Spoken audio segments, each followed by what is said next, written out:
just levitate.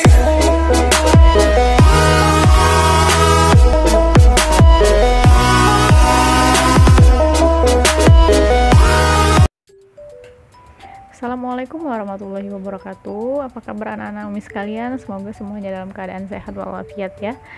Nah, anak-anak Umi sekalian, hari ini kita akan menyambung materi kita yang kemarin. Kemarin kita sudah menyelesaikan bab 1 tentang bersuci dari hadas, atau kita membahas tentang haid ya kemarin ya. Nah, sekarang kita pindah ke bab 2, kita akan membahas tentang khitan, atau kita sering mendengarnya dengan kata sunat ya. Nah, sebelum kita mulai pembelajaran pada hari ini, ada baiknya kita sama-sama mengucapkan lafaz basmalah. Bismillahirrohmanirrohim. Oke anak-anak, siapkan atau keluarkan buku fikih kelas 5 nya dan juga buku catatannya sama pena atau pensilnya untuk mencatat ya hal-hal yang penting. Dan nanti kalau misalnya ada kuis juga langsung dijawab, boleh ya. Lihat di halaman 26 pengertian khitan.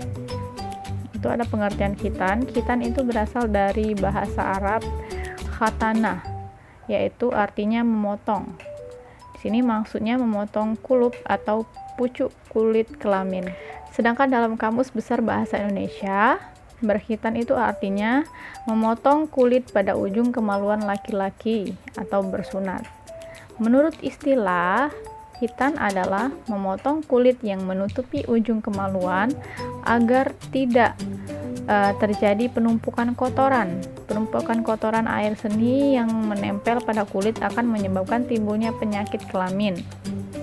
Kotoran air seni yang menempel itu juga merupakan najis ya. Oleh sebab itu, seorang yang dikhitan akan terhindar dari najis. Khitan juga merupakan syariat Nabi Ibrahim alaihissalam yang dilanjutkan oleh Nabi Muhammad SAW. Hal tersebut sesuai dengan hadis Rasulullah yang diriwayatkan oleh Abu Hurairah radhiyallahu an, yang artinya dari Abu Hurairah radhiyallahu an berkata, Rasulullah SAW bersabda. Itu bisa lihat hadisnya.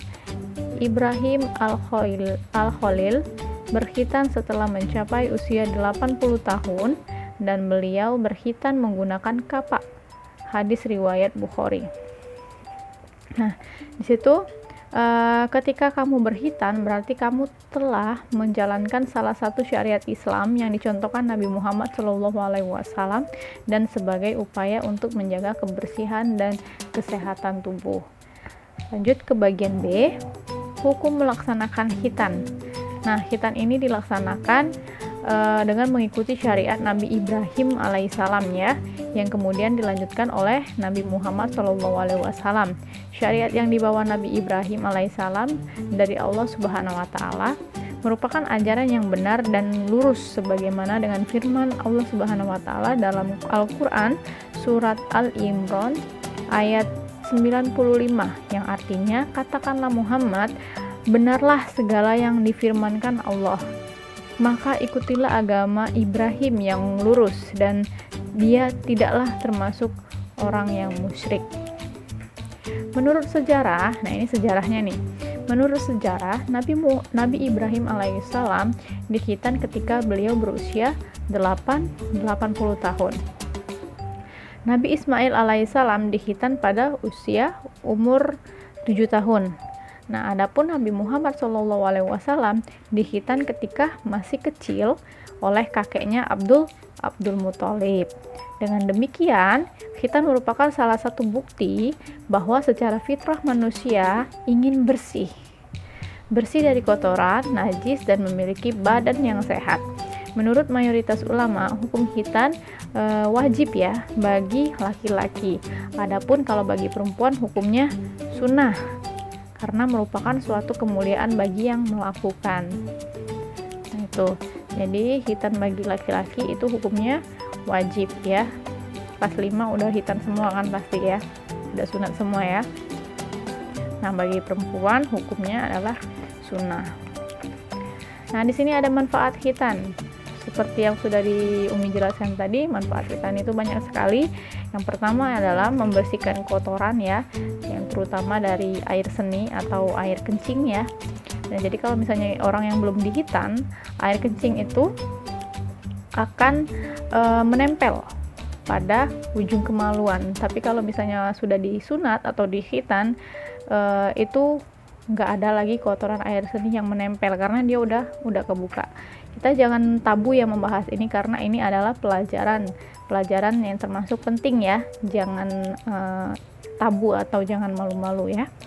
Nah, yang manfaat khitan. Khitan anak laki-laki di Indonesia pada umumnya dilaksanakan saat usia 7 tahun sampai 10 tahun. Pada umur tersebut anak-anak sudah belajar sholat dan menuju baligh atau dewasa. Nah, anak-anak Umi akan kasih 3 soal kuis, silakan disimak. Yang pertama, pada usia berapa Nabi Ibrahim dikhitan? Yang kedua, pada umumnya di Indonesia mulai dari usia berapa anak-anak dikhitan? Terus yang ketiga, sebutkan arti berkhitan menurut istilah. Oke, itu aja soalnya. Nanti jawabannya boleh dikirim ke Umi melalui foto dan dikirim ke WhatsApp. Jika anak-anak ada yang belum mengerti, boleh japri Umi melalui WhatsApp juga. Jangan segan-segan ya. Dan cukup untuk hari ini pembelajarannya tentang khitan. Semoga kalian mengerti dan semoga juga jadi amal jariah untuk Umi. Amin ya robbal alamin. Kita akhiri dengan mengucapkan lafaz hamdalah alhamdulillahirabbil alamin. Wassalamualaikum warahmatullahi wabarakatuh.